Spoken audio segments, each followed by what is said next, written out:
Amém. Abra sua Bíblia no Evangelho de João, capítulo 17, verso 17. Quero louvar a Deus por estar aqui com os irmãos nessa noite. Rever o amigo Fabiano, pastor Fabiano.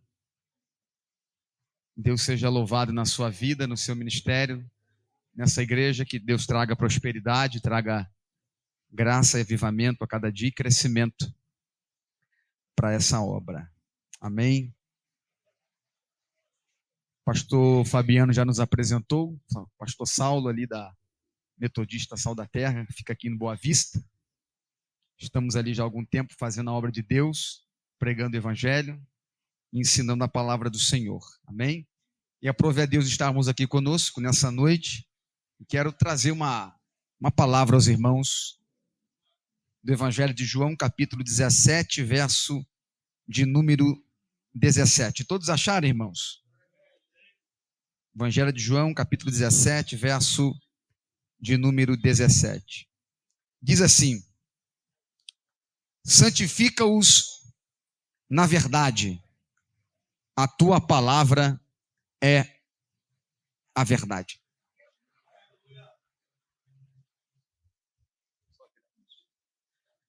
Amém.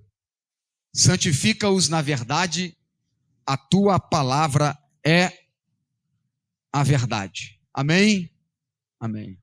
Queridos, nós estamos aqui diante do Evangelho de João. E o Evangelho de João, ele destaca muito a figura de Jesus concernente à unidade que ele tem com o Pai. Jesus, ele é o Filho de Deus, o Deus encarnado. E o interessante é que João, quando começa a narrar a figura de Jesus, ele já narra lá no capítulo 1, que no princípio era o verbo era Deus, e o verbo estava com Deus. A divindade de Jesus no Evangelho de João, esse Deus encarnado, o Emanuel, o Deus conosco, é muito bem visto no Evangelho de João. Nós estamos diante aqui de uma passagem muito maravilhosa, do capítulo 17, e o Evangelho de João, de todos os evangelistas, ele vai ser o único que vai narrar as últimas 24 horas de Jesus. Se nós pegarmos aqui a partir do capítulo de número 13, até o verso de número 19, João vai narrar as últimas 24 horas de Jesus. E o interessante é que o capítulo de número 13, se você acompanhar aí na sua Bíblia, Jesus está no cenáculo na última ceia. E na última ceia, ele menciona para os discípulos a seguinte palavra: olha, deixa eu lavar os vossos pés. E aí o apóstolo Pedro, olhando ainda, não era apóstolo, olha para Jesus e diz o seguinte: olha, o Senhor nunca me lavará. Eu é que tenho que lavar os seus pés, não o Senhor lavar o meu. E o interessante é que Jesus olha para Pedro e diz o seguinte: olha, se eu não lavar os seus pés, você não tem parte comigo no meu reino. E aí Pedro fica assustado com aquela palavra e diz assim: Senhor, então não lava só os pés, mas também lava a cabeça, lava o corpo, lava tudo. E aí o interessante é que Jesus olha para Pedro e diz assim: olha, vocês não precisam tomar mais banho. Entenda isso no sentido espiritual. Vós não precisais mais de banho. Vós só precisais lavar os pés, porque vós já estáis limpos pela minha palavra. Jesus estava dizendo que o tempo em que eles ficaram junto de Jesus, aproximadamente 3 anos e meio, Jesus estava lavando eles. Lavando com o quê? Com a palavra. É a palavra que lava, é a palavra que limpa, é a palavra que purifica, é a palavra que santifica, é a palavra que cura. O interessante é que o discipulado de Jesus é um discipulado intensivo. Geralmente a gente coloca as pessoas na escola, os nossos filhos na escola, a gente deixa ele ali depois da pandemia, então, é 3 horinhas, 4 horinhas na escola e vem pegar. Nos tempos de Jesus, o discipulado era intensivo. Quem era separado para andar com o mestre, andava 24 horas. Quando Jesus separa os 12, eles amanhecem com Jesus. Toma café da manhã com Jesus. Almoça com Jesus. Toma lanche da tarde com Jesus. Janta com Jesus. anoitece com Jesus, às vezes na madrugada, Jesus chama eles para orar, é 24 horas. É Jesus de manhã, é Jesus de tarde, é Jesus de noite, é Jesus na madrugada, ou seja, é a palavra de manhã, é a palavra no almoço, é a palavra na tarde, é a palavra na janta, é a palavra na madrugada. Nas últimas 24 horas, que João vai narrar a partir do capítulo 13, os discípulos já estão limpos pela palavra, mas precisa lavar os pés, porque lavar pé significa manutenção daquilo que recebeu. Todos nós fomos limpos pela palavra, mas é necessário lavar os pés. Interessante que lavar o pé aqui é na ceia. Jesus está estabelecendo no cenáculo, no capítulo 13, a ceia do Senhor. E aí, alguém pode fazer uma pergunta: pastor, já que eu estou limpo, quando é que eu tenho que lavar o pé? Na ceia. Toda vez que você vem ceiar, 30 dias se passam, 30 dias você caminhando, os pés empoeiram, os pés sujam, mas é na palavra, é na ceia que você renova a aliança, renova a comunhão, renova a fé. É por isso que ele disse em João 6, se vós não comedes da minha carne e bebedes do meu sangue, não tem parte comigo no reino. Ou seja, quem não renova a aliança está fora do reino. É necessário lavar o pé. Diga para o teu irmão, se você já está limpo, diga, mas tem que lavar o pé. Lavar é um sinônimo de limpeza. Se você pegar o 14, Jesus está num tom de despedida. Ele olha para os discípulos e diz assim: olha, não se turbe o vosso coração, credes em Deus, credes em mim. Na casa de meu pai há muitas moradas, se não for assim eu não vou, teria dito. Vou para a casa de meu pai e quando for, voltarei e vos levarei para estar comigo, porque onde eu estiver, vós também estareis. Jesus está num tom de despedida, é as últimas 24 horas. Daqui a pouquinho ele está sendo levado para a crucificação e em seguida ele está partindo para a eternidade. No 15, ele olha para os discípulos e diz: olha, eu sou a videira verdadeira. Se vós estiverdes em mim e eu estiveres em vós, dareis muito fruto. E tudo que pedides em meu nome, eu vos farei. Jesus está preparando os discípulos. No 16, ele caminha para o tempo final. E no 17, o texto que nós lemos, ele vai fazer uma oração. O verso 17, ele é dividido em 3 partes. A primeira parte, Jesus ora por si mesmo. Se você acompanhar na sua Bíblia, no Evangelho de João, capítulo 17, a primeira parte, do verso 1 ao verso de número 5, Jesus ora por ele mesmo. Ele diz: Pai, eu não vim fazer a minha vontade, eu vim fazer a sua vontade. O meu objetivo aqui não foi glorificar a mim mesmo. O meu objetivo de ter vindo aqui foi glorificar o Pai. Aonde há glorificação do Pai, o Filho é manifestado. Aonde há glória a Deus, Jesus está presente. Jesus disse assim: olha, eu não me glorifico a mim mesmo, mas eu glorifico ao Senhor que está nos céus.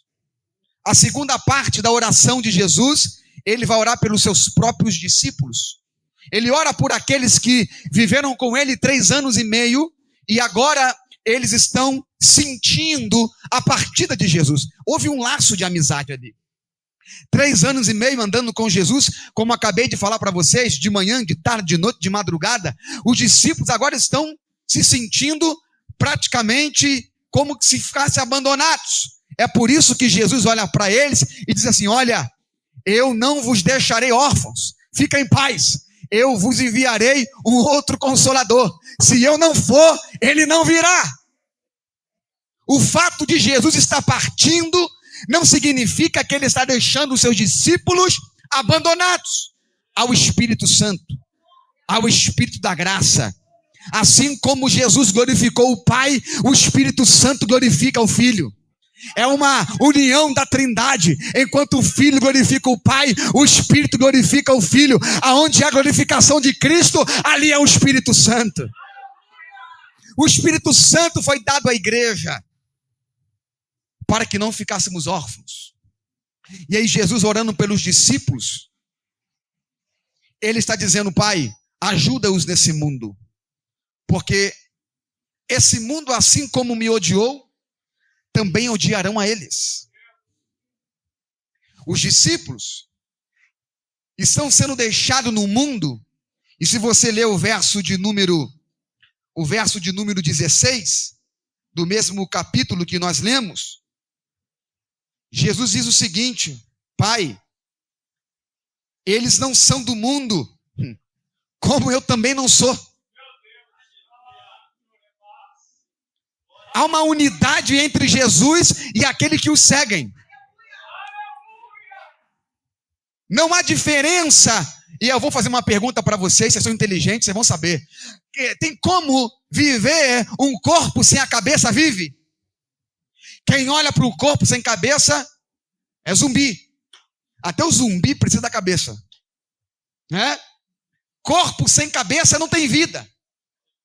Quem olha para você, quem olha para o teu corpo tem que ver a cabeça. E quem olha para a tua cabeça, automaticamente vê o teu corpo. Porque há uma união. Paulo diz que há uma união entre Cristo e a igreja. A igreja é o corpo e Cristo é a cabeça.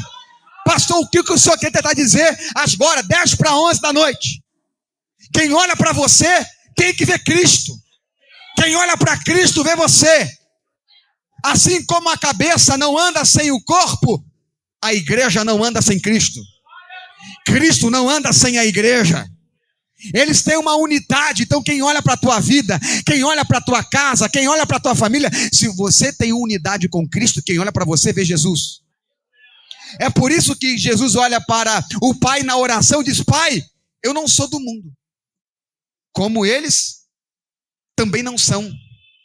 Porque não tem como a cabeça não ser do mundo e o corpo também não ser. Se a cabeça não está no mundo, o corpo também não está, porque eles estão juntos.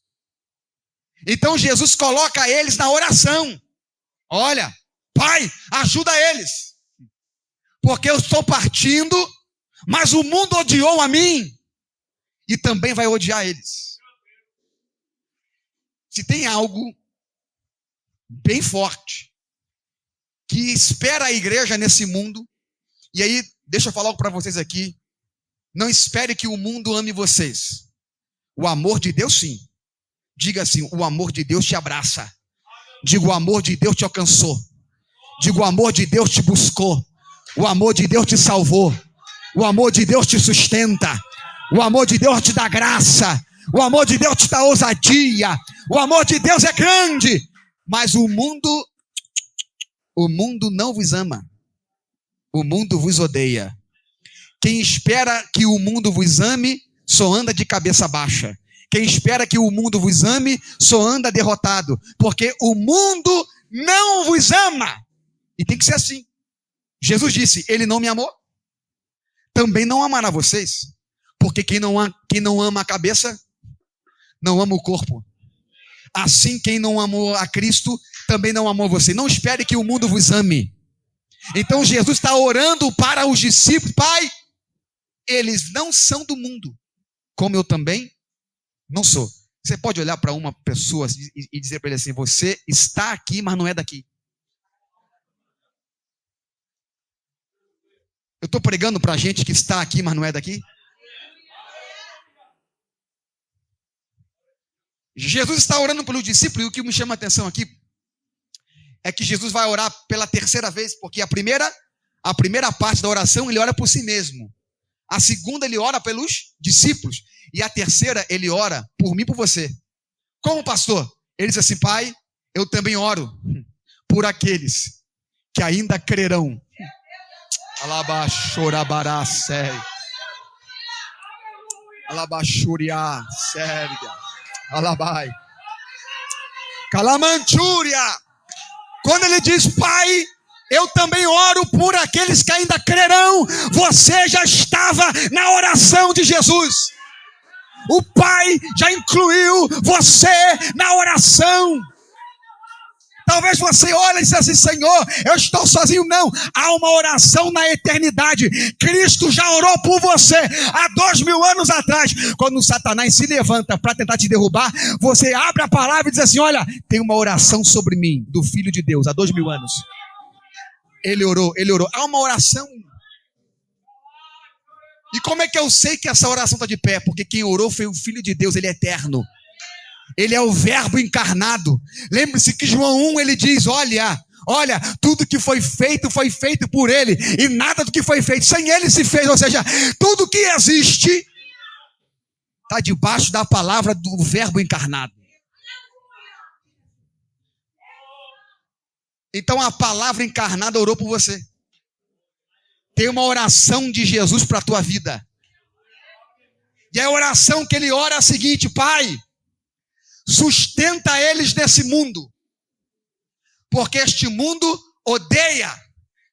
E aí, é só a gente ligar os noticiários, é só a gente ligar os jornais, é só a gente ver as ideologias que têm surgido no mundo, à torta e à direita. Todas elas querem acabar com a fé cristã, querem acabar com a família, querem acabar com os homens, com as mulheres, querem destruir a base. Qual é a base de uma sociedade? A família.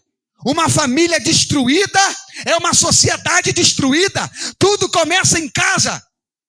Tudo começa em casa, na família. Pai, mãe, filhos. Se eu mexo aqui, eu destruo a sociedade. As ideologias têm surgido e têm tentado acabar com a igreja, mas nós somos o povo da resistência. Eu queria que você repetisse essa palavra comigo e disse: eu sou o povo da resistência. O mundo diz não, nós dissemos sim. E se o mundo dizer sim, a gente diz não, porque estamos debaixo de uma oração. Estamos debaixo de uma palavra. Você não vai parar, você não vai desistir. Você é o povo da resistência. Aonde há uma porta aberta pregando o evangelho, a gente sendo salva. Há uma oportunidade de gente se arrepender. Enquanto estivermos aqui, as portas estarão abertas. E se mandar fechar a porta, a gente faz com porta fechada, porque nós somos a resistência dessa terra. Vós sois o sal. Amém? Quem gosta de sal aí? Cuidado com a hipertensão. O sal, ele tem uma função. Mais do que salgar. Além de dar sabor. O sal, no contexto antigo de Jesus, ele tinha uma função muito importante. Para você ter uma ideia, a palavra salário, ela é oriunda da palavra sal. Porque quando não tinha moeda de troca, você usava o sal como moeda, da preciosidade do sal. O sal, ele tem algumas substâncias que, além de dar sabor para a comida, nos tempos de Jesus não tem geladeira, não tem freezer, ele conserva. Então, se você pegar um pedaço de carne e colocar aqui, ele vai apodrecer, sim ou não? Vai. Mas se eu pegar um outro pedaço de carne e colocar sal nele, dar um banho de sal naquela carne, vai apodrecer com o tempo? Vai. Mas vai demorar mais um pouquinho. Porque o sal na carne vai impedir com que a carne entre num estado de podridão com mais facilidade. Quando Jesus diz: vós sois o sal da terra, ela está dizendo: esse mundo está no processo de apodrecimento. Só não apodreceu ainda, porque você ainda está aqui. Por isso que eu disse que nós somos o povo da resistência. Enquanto tiver sal, a podridão tem que esperar. Enquanto tiver sal, a sujeira tem que parar. Enquanto tiver sal, o fedor tem que ser impedido, porque o sal conserva.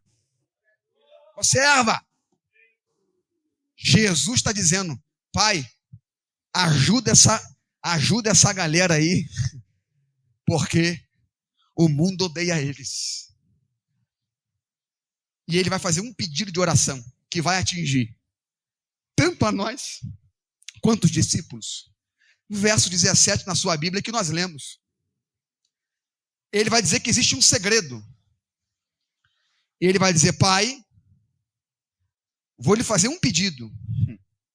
Santifica-os na verdade. A tua palavra é a verdade. Eu queria que você repetisse comigo esse versículo. Diz: Pai, santifica-os na verdade. A tua palavra é a verdade.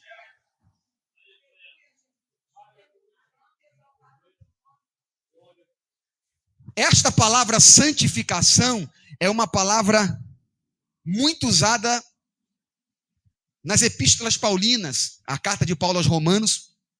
Principalmente ele usa muito essa palavra, porque a palavra santificação, ela é oriunda da palavra santo. Quando você diz santo, você diz separado.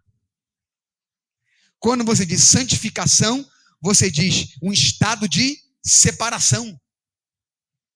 E aí o segredo da igreja permanecer fiel e firme nesse mundo, só existe um segredo. Jesus diz: Pai, separa eles. Aleluia. Entenda que você não está misturado. Tu estava misturado antigamente, mas hoje você está no estado de separação. Pai, separa-os. Separa-os aonde? Separa-os na verdade. Aí, no contexto de vida que nós vivemos, eu vou fazer uma pergunta para vocês. O que é uma verdade? O que é verdade? Alguém já ouviu essa frase aqui? Olha, não me leve a mal, mas isso aí que você está dizendo é uma verdade para você. Mas para mim não é verdade. Pode ser verdade para você, não para mim. Você tem a sua verdade e eu tenho a minha. Quem já ouviu isso? Já ouviram isso? Isso é conversa de Satanás. Porque o mundo está dizendo que não existem mais verdades. Quando eu digo que não existe mais verdades e que cada um é detentor da sua verdade, a gente volta lá para o livro de Juízes, quando Josué morreu e o cronista de Juízes disse assim: olha, e cada um fazia aquilo que achava reto ao seu coração, ou seja, cada um fazia aquilo que achava que era correto. Se você ler o livro de Juízes, você só vai ver derrota, fracasso. Deus levanta um povo, depois eles se desviam. Levanta um povo, depois se desviam. Levanta um povo, depois se desviam. Sabe por quê? Cada um faz aquilo que é certo. Repita comigo assim: existe uma verdade. Existe. Pai, a tua palavra é. Presta atenção, a tua palavra é uma. Não. A tua palavra é. Quando diz é, está dizendo é única. Ela é. Porque quando a gente avalia o mundo, existem alguns conceitos de verdade no mundo. E ele circula entre a gente, né?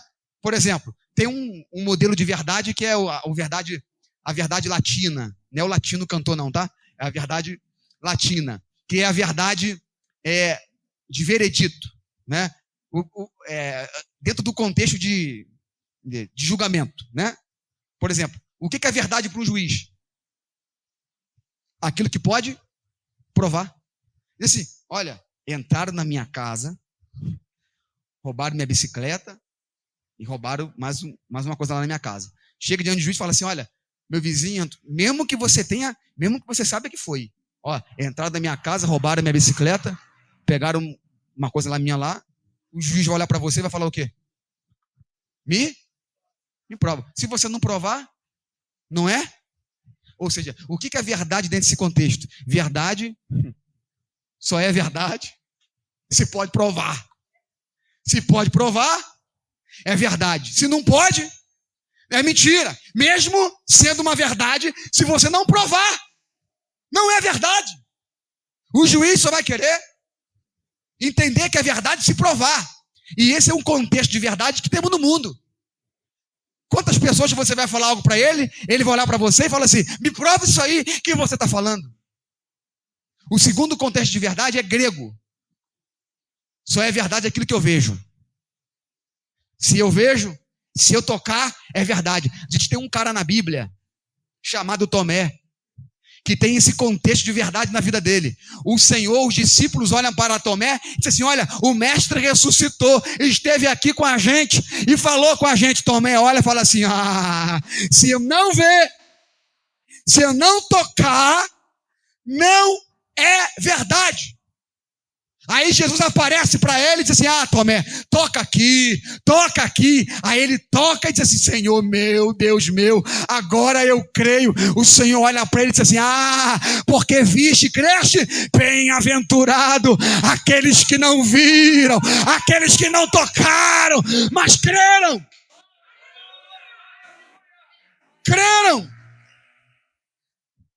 Quando Jesus diz isso, ele está entrando no terceiro conceito de verdade, que é o conceito hebraico.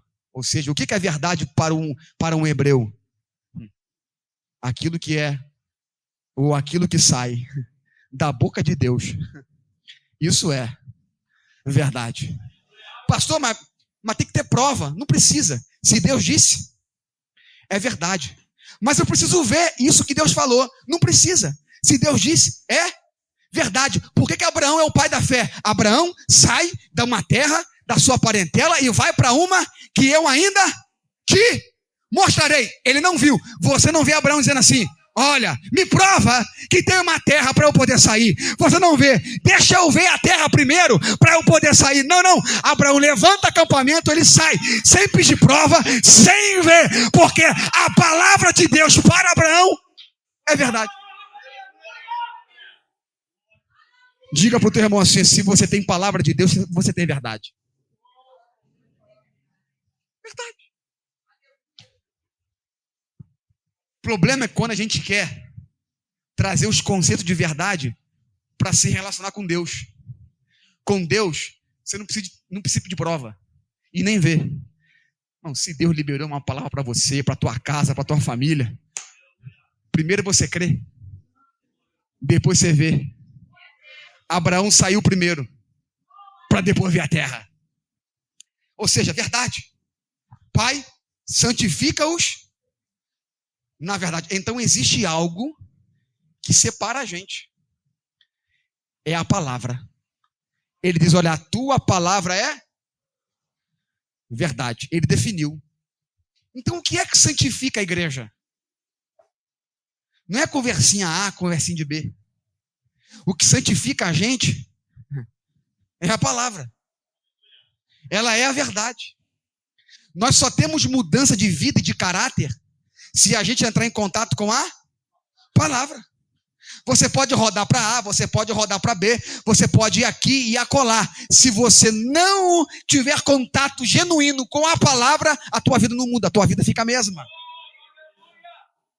É a palavra que nos santifica. E aí eu gosto de um exemplo muito bonito. Quem bebe água aí?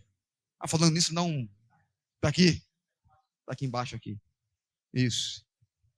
Deixa eu abrir aqui, irmãos. Aqui, água maravilhosa. Essa aqui geralmente vem da fonte. Mas o que a gente bebe na nossa casa não vem da fonte.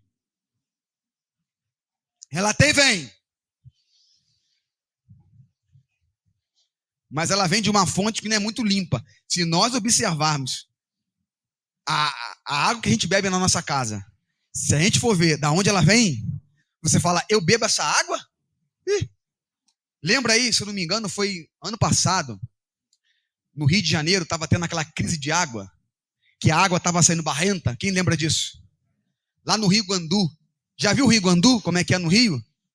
O Rio Guandu é um rio que não é mais rio aquilo. Aquilo virou um esgoto do nível de rio. E em volta do Rio Guandu tem um monte de casa, construções irregulares que fizeram em volta do rio. Aonde que você acha que os dejetos que aquela casa produz, ela manda para onde? Para o rio.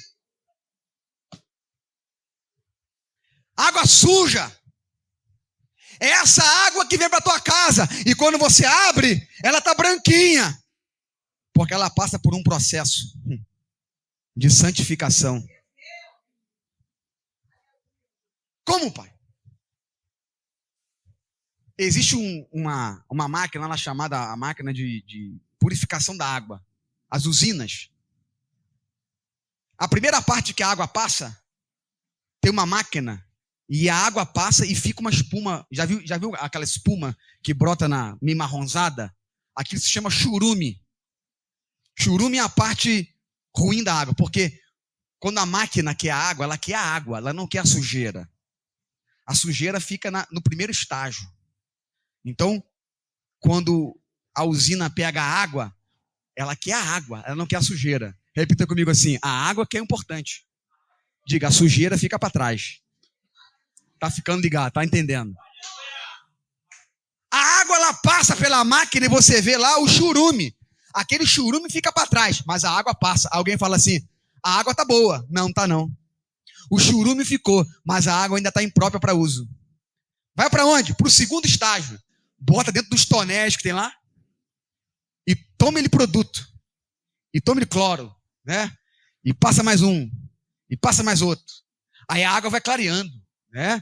As bactérias vão ficando para trás. Depois coloca mais num outro tonel e toma mais produto. E toma mais cloro.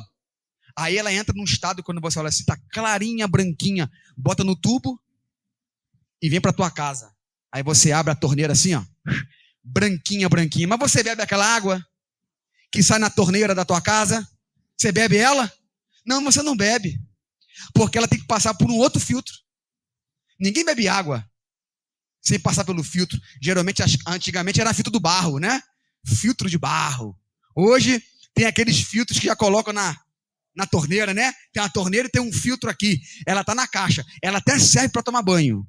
Ela até serve para cozinhar. Mas para beber tem que ser filtrada, porque ela tá clarinha. Você olha assim, ela tá bem clarinha. Mas ela ainda tem substâncias que você não vê, que ainda precisa passar no filtro. Olha quantos processos ela vai passando até ficar própria para uso. E vou falar uma coisa para você. E mesmo é aquela que passa no filtro, se você ainda olhar para ela e colocar bem um microscópio nela, você ainda vai ver que ainda existe impureza. Mas ela já está apta, já está pronta para usar. É assim que Deus faz com a gente. Pega a gente lá no mundão, no meio da podridão, no meio da sujeira, porque Deus, quando quer você, Ele não quer a sujeira, Ele quer você. Mas para isso, você vai passando no processo da santificação. Primeiro sai o churume, bota no tonel. Aí o Senhor fala assim: tá bom não, bota mais cloro. Tá bom não, bota mais um pouquinho. Até você chegar no estado que Deus fala assim: agora eu vou usar. Pastor, e mesmo assim, mesmo Deus usando a gente, diga para o teu irmão assim, ó, vai passando no filtro de Jeová. Diga, tem sempre o filtro. Porque ele falou assim, ó, é necessário lavar o pé. Lembra lá? Tem que lavar o pé, passar no filtro. Pastor, quando é que nós não vamos mais passar no filtro? Quando Paulo diz assim, quando a trombeta soar, os mortos em Cristo ressuscitarão primeiro. E nós, com um corpo corruptível, se transformará num corpo incorruptível. Esse corpo aqui ainda tem manchas, tocado pelo pecado, mas o corpo que receberemos na glória é um corpo que não tem mais pecado. É um corpo glorificado. Até lá, pastor, eu faço o quê? Santifica-os. Na verdade, a tua palavra, ela é a verdade. É a palavra de manhã, é a palavra de tarde, é a palavra de noite, é a palavra na madrugada, porque é a palavra que limpa, é a palavra que liberta, é a palavra que santifica, é a palavra.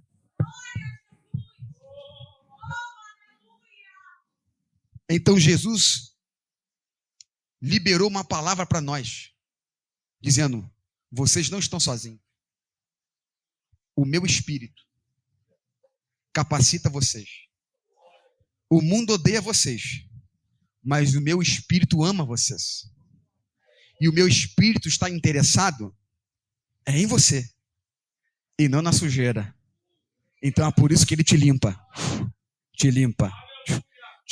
Mas pastor, para limpar tem que ter palavra. Santifica-os na verdade. a tua verdade. A tua palavra é a verdade. Tu crê nisso, irmãos? Crê mesmo? Então fica de pé em nome de Jesus. Aleluia. Aleluia. Toca para mim, Mateus. Aleluia. Diga para o teu irmão, hoje é a noite de santificação. Diga, hoje é a noite de palavra.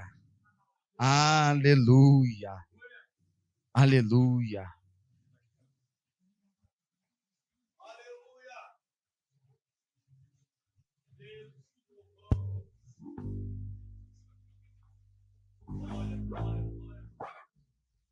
Aleluia.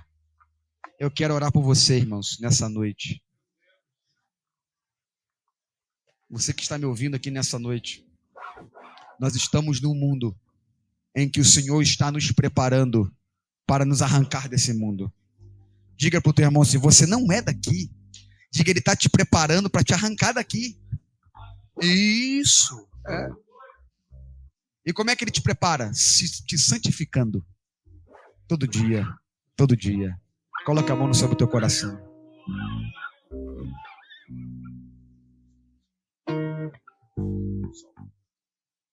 Aleluia. Deus é fiel. Aleluia.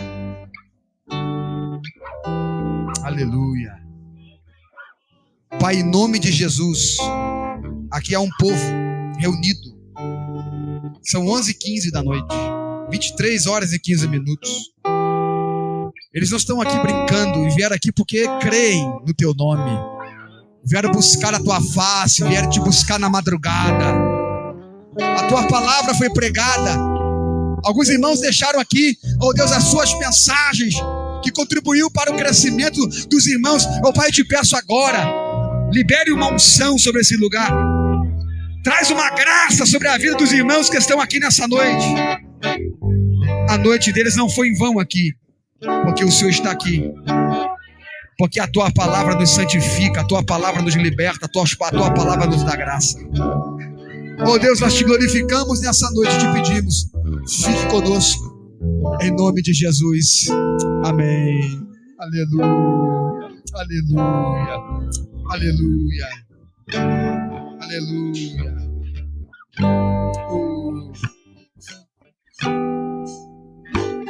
A tua palavra esconde, quem sabe, guardada no meu coração, pra eu não pecar contra ti. A tua palavra nas vestes no sangue lavei, e das tuas águas bebi, pra ser uma oferta agradável, minha vida a ti consagrei. Meus dons e talentos, meus dons preciosos são teus, não vejo razão. Tu és meu Senhor e meu Deus, assim como for, vem tua obra em mim completa, até que o mundo, tua glória em meu rosto, meus dons e talentos, meus dons preciosos são, não vejo razão. Tu és meu Senhor e meu Deus, assim como for, vem tua obra em mim, até que o mundo, tua glória em meu rosto, meus dons e talentos, Meus dons não vejo razão. Tu és meu Senhor. Ai, assim como for, vem tua obra em mim, até que eu mude tua glória em meu rosto, até que o mundo possa ver tua glória em meu rosto. Diga, até que o mundo tua glória em meu rosto brilhar. Quem pode aplaudir a Jesus? Glória ao Pai, ao Filho e ao Espírito Santo.